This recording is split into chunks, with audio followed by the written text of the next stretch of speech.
আজ বাজার থেকে সৌভিক আজকে দেখো কি তাজা তাজা কুমড়ো ফুল এনেছে। কি কাণ্ড দেখো না, সকালবেলায় এই কুমড়ো ফুলগুলো নিয়ে আজকে কি করা যায়। তো কুমড়ো ফুলগুলো এত ফ্রেশ আর এত তাজা, কি সুন্দর দেখতে লাগছিল আমার। দেখে দেখো এর ভিতর তোমরা দেখতেই পাবে পিঁপড়েও ভর্তি ছিল। ফুলগুলো খুব মিষ্টি তো, আর ফুলগুলো এত সুন্দর দেখে আমি কয়েকটা ফটোও তুলে নিচ্ছিলাম। খুব ফুলগুলো কত সুন্দর দেখতে লাগছিল না দেখো। আর আমি আজকে ভাবছিলাম এই কুমড়ো ফুলগুলো কি করা যায়, সেই মতো ভেবে এগুলো ভালো করে ধোয়াধাইও করতে হবে। আর বাজার থেকে আমি একটু বেসন কিনেও এনেছি। আজকে কুমড়ো ফুলের বড়া করব। তো চলো কুমড়ো ফুলগুলো আগে ভালো করে ধুয়ে নিই। এত জ্বালা পিঁপড়ে, এটা মনে হয় মিষ্টি বলে ওই জন্য মনে হয় এত পিঁপড়ে ভর্তি হয়ে আছে। একটা গামলার ভিতর করে নিয়েছি। আর এটাকে না, এত নরম, ফুলটাও এত নরম তো, বেশি চাপাচাপি করলে এই ফুলগুলো ভেঙে যাবে। ওই জন্য ভাবছি তো হালকা হাতে একটু ভালো করে জলের ভেতরে দিয়ে ধুতে হবে, নইলে ফুলগুলো তো এমনভাবে ছিঁড়ে যাবে যে বড়া ভাজাও যাবে না। তো চলো ফুলগুলো কিন্তু ভালো করে ধুয়েও নিয়েছি। এবারে বেসনের ব্যাটারটাও বানিয়ে ফেলি। আর এই কুমড়ো ফুলটা আর সচরাচর এখন পাওয়াও যায় না। দেখো বাজার থেকে কিন্তু আজকে সৌভিক কিন্তু ঠিক কিনে এনেছে দেখে। আর এত তাজা তাজা দেখো, ফল ফল করছে, যেন মনে হচ্ছে কেউ টাটকা সবে পেরে আর নিয়ে এসেছে। আর এই ফুলগুলো একটুক্ষণও রেখে দিলে কিন্তু ফুলগুলো কেমন নেতিয়ে যায়, তোমরাই দেখতে পাবে। তো চলো সামান্য নুন দিয়ে দিয়েছি।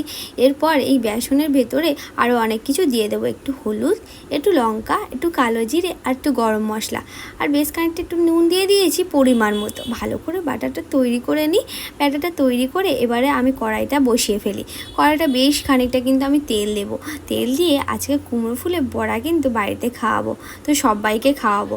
আরও একবার যদি বাজারে পাই আর আরও একবার কিন্তু কিনে আনবো, দেখবো আরও এটা খেয়ে দেখি কেমন হয়েছে।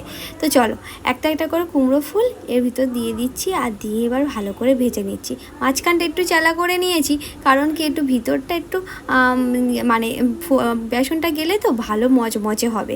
এতে একটু খাবার সোডাও দিলে কিন্তু খুব ভালো হয়। আমাদের বাড়িতে ছিল না জানো, ওই জন্য দেওয়া হয়নি। তো বলেছিলাম বাজার থেকে একটু খাবার সোডাও নিয়ে আসবে। এবার দেখে নি তেলটা গরম হয়েছে কি।